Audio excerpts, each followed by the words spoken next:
I'm Elisa Mortensen, and this is Undo Redo. Hey there. How's 2025 going? It's a couple weeks in, and some of you have started on your goals. How is it going? Because statistically, everybody bails within the first couple weeks on their goals. But no matter when you're listening to this, I bet you have something that you've been telling yourself that you would do that you haven't yet, because we all do that. I want to talk about the great successful parents and leaders who can pull those that they lead up into new places that are higher and more involved and more cooperative by increasing their own capacities and their own strength greatly by doing their inner work, their own inner work. Work like this. Humans are the only species that can think about their future.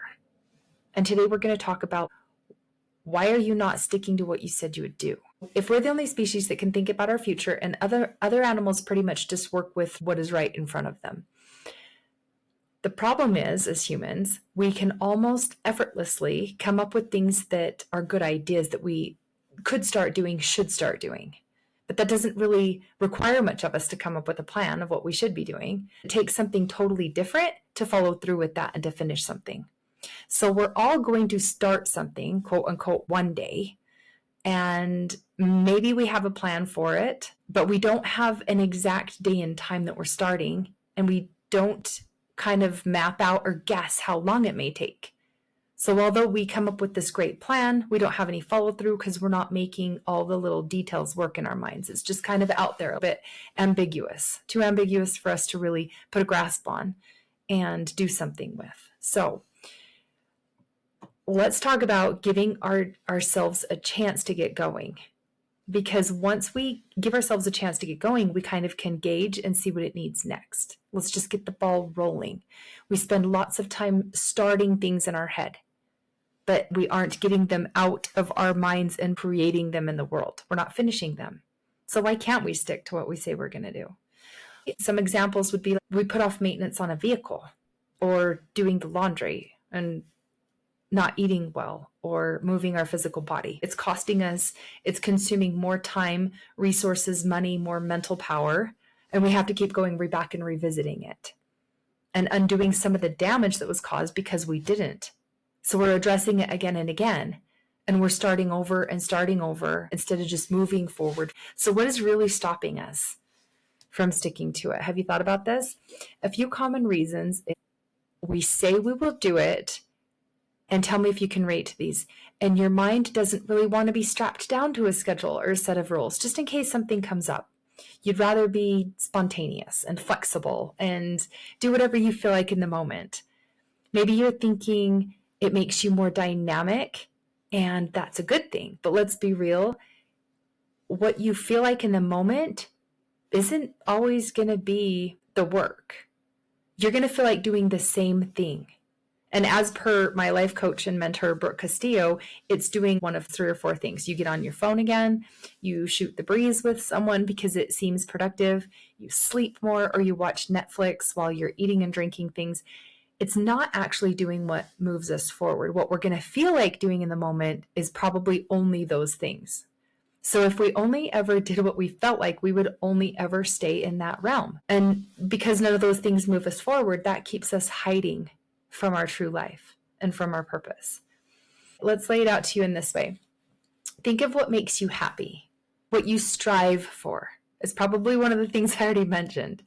Can't wait to just lay in bed, or can't wait for that moment that you do nothing, that you have no pressures and no worries, or that you could just, get back on your phone or go shopping, right? Or eat something. When's the next meal? I can't wait. Those things seem super important to us because we're holding them at the highest regard. We can't wait for them to happen. And so often they're so important to us and we can't wait because it feels like anything other than work. I would rather do anything than work. We have this dread about work. So we live for all the moments I do nothing. But why? Doing nothing isn't where real happiness is found, because a true measurable happiness happens in you accomplishing and doing the thing. And the feeling accomplished afterwards is much more rewarding than the hours we could sit and the food we can eat and the things that are just idle. So when we give ourselves a better more higher kind of relief and relaxation. It's a job well done and a project completed. So consider that. If you could really find relief from that looming burden that you've been putting off, it's waiting for you to do. When you rest, it's truly restful. It makes so much sense. All those little things waiting for you to do, and all that pressure that's pulling you out of that relaxation by it still just looming in your mind.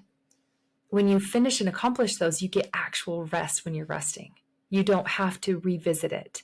You don't have to hope you feel like doing it later or when you finally have time, because you've misused your window of opportunity when you could have got it done by doing these other things that we can't wait to do. So with these, human brains will likely never feel like doing it. The truth is that we're likely never going to feel like doing it. So what can be done about it? Right? It's such a better life when we go do what we had in mind, instead of just starting in our heads and telling one day, we actually go do it and follow through. We make time for it. We show up. And it's such an easier way to live compared to the running around crazy, trying to catch up on the late, broken down, overdue things, masking the smells from unwashed clothes. But the bigger picture here is the trust issues that we create with ourselves by not showing up when we say we're going to, the disconnect that we create within our relationship with ourselves by not doing it. I'm going to give you an idea of what your mind looks like right now. It's the unorganized, unaware mind, and why you can't get yourself to stick to what you said. Picture going into a room that you have been shoving stuff in your whole life so far and ignoring it. And maybe you intend to clean it up one day. Maybe you're not aware of what's all in there. But just like any project, it'll get worse before it gets better.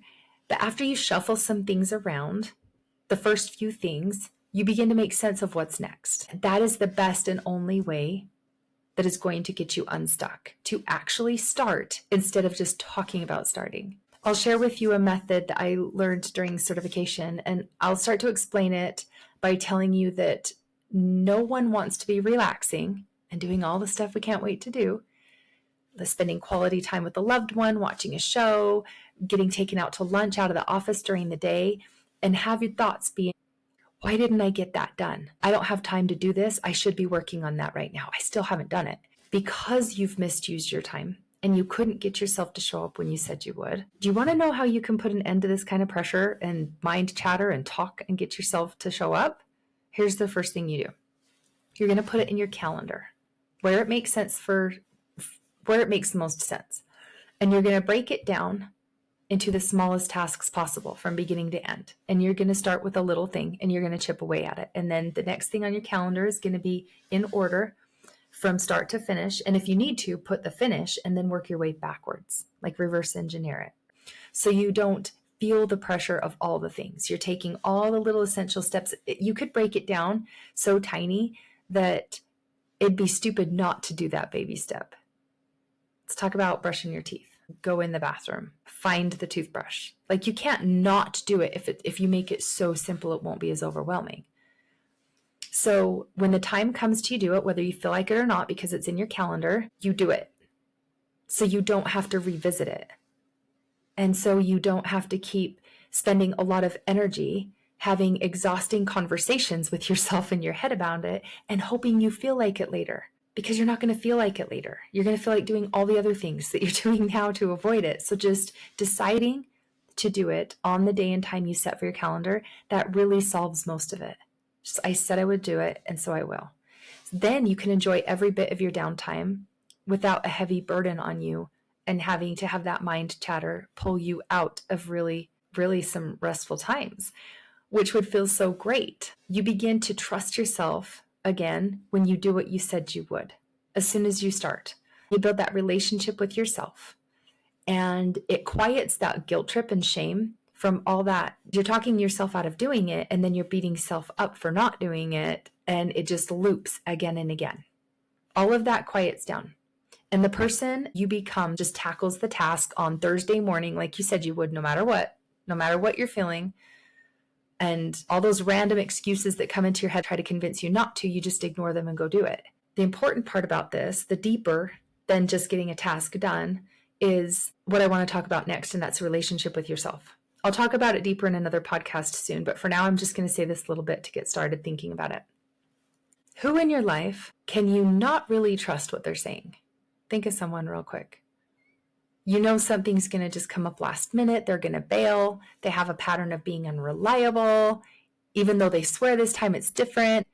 This is how you get with yourself. You won't show up and you won't do it. And you'll be getting out of doing it. So how do you not be that person in a relationship with yourself where you kind of know you're going to get out of doing it and you kind of know you're not going to show up and you keep lying to yourself? Let's just expose that right now, because if you really want to redo this, you commit to showing up, you slightly adjust the timeline if you have to, but once you get a start and you keep at it, you will undo that distrust. All the poor expectations you have of yourself and the loop you have going right now of not showing up will start to quiet down. All right, if you haven't had a consult with me yet, I highly recommend that you do, because we identify what isn't working and implement new things that are more powerful that you can access, and you create a new life for yourself and make a huge impact on those people you leave, the kids that you have, everyone that you're in charge of, by being the example of these kind of changes, by increasing your capacity and really being there for yourself. If you thought of anyone while you were listening to this, share it with them, because that's how the heavens reach us, is through each other. Be the one that heaven can count on. Follow that prompting to do so. I love you all, and we'll talk to you next time.